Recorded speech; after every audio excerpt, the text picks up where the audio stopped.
सत श्री अकाल दोस्तों। मेरा नाम है गुरतेज सिंह। सक्सेस जर्नी में आपका स्वागत है। आशा करता हूँ अच्छे होंगे। चलिए स्टार्ट करते हैं आज के टॉपिक को। आज का टॉपिक 1857 की क्रांति पे बेस्ड है। 20 सितंबर को 1857 की क्रांति का टाइम क्या हुआ था, इसे देखेंगे, जानेंगे और समझेंगे। चलिए देखते हैं इस टॉपिक को।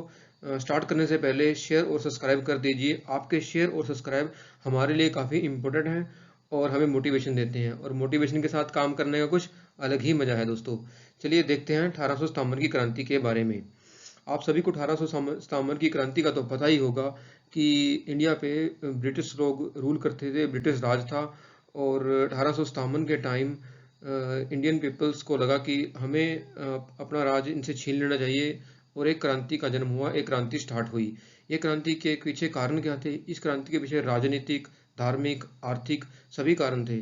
अगर हम बात करते हैं धार्मिक कारणों की, तो धार्मिक कारण में अंग्रेजों ने कहीं ना कहीं धर्म परिवर्तन स्टार्ट कर दिया था। काफ़ी जगहों में देखा गया था कि स्पेशली आर्मी के अंदर धर्म परिवर्तन का स्टार्टअप हो चुका था। तो इससे भी कहीं ना कहीं इंडियन पॉपुलेशन काफ़ी नाराज थी कि वो धर्म परिवर्तन नहीं चाहती थी। और आर्मी के लोगों को दूर दूर पोस्टिंग के लिए भेजा जाता था। जैसे उनकी कहीं लड़ाइयाँ होती थी ब्रिटिशर्स की, तो वहाँ पे भेजा जाता था। इससे भी वो काफ़ी नाराज थे, वो अपनी ज़मीन को छोड़ना नहीं चाहते थे।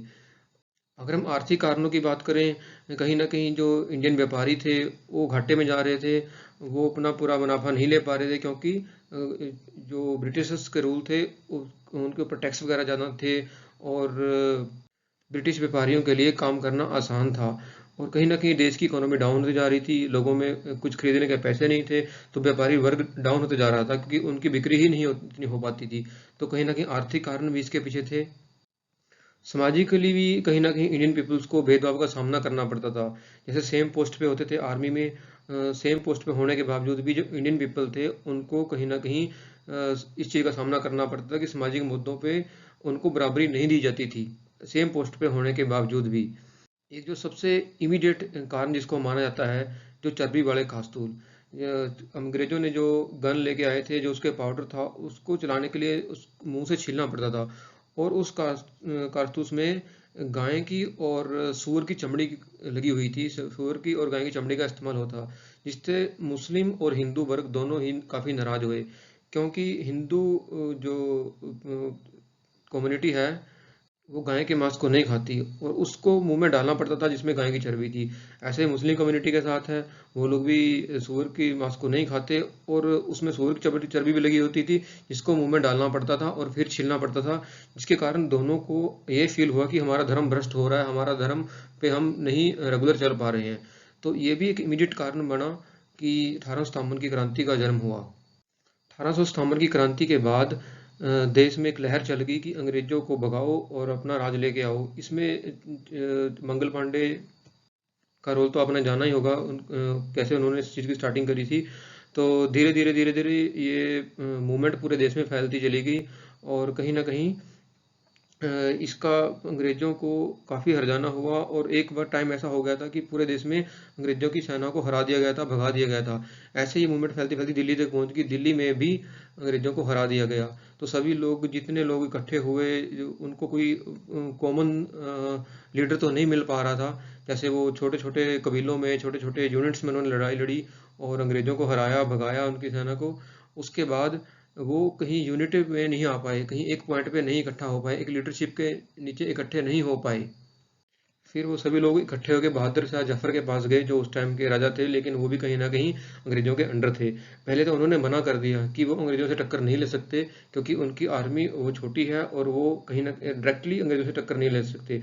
लेकिन जब उन्होंने इतना बड़ा जमावड़ा देखा कि इतने लोग उनके इस चीज़ के समर्थन में है कि आप ही उनको लीड करो, बहादुर शाह जफर जी को बोला गया कि आप उनको लीड करो, तो उन्होंने हामी भर दी कि हाँ ठीक है, मैं इसको लीड करूंगा।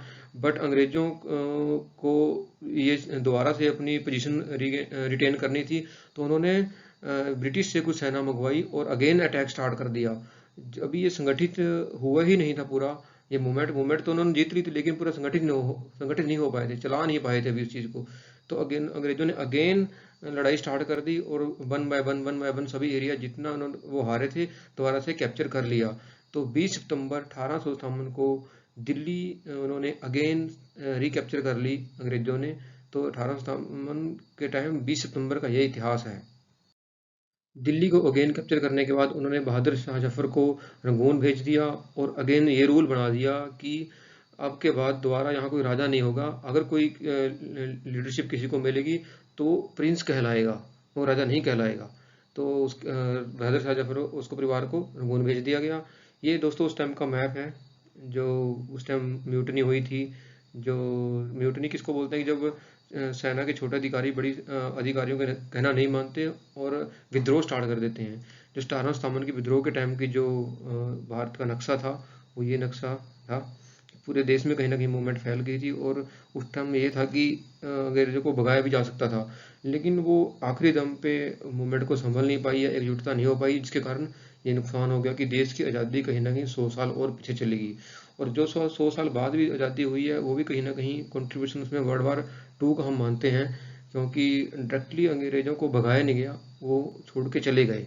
क्योंकि कहीं ना कहीं इंटरनेशनल दबाव के कारण मान सकते हैं, वर्ल्ड वार 2 के बाद जो इतना डैमेज हुआ था और संयुक्त राष्ट्र संघ बना, जो भी सब इंटरनेशनल एक्टिविटीज़ हुई है, कहीं ना कहीं वो कारण हुआ।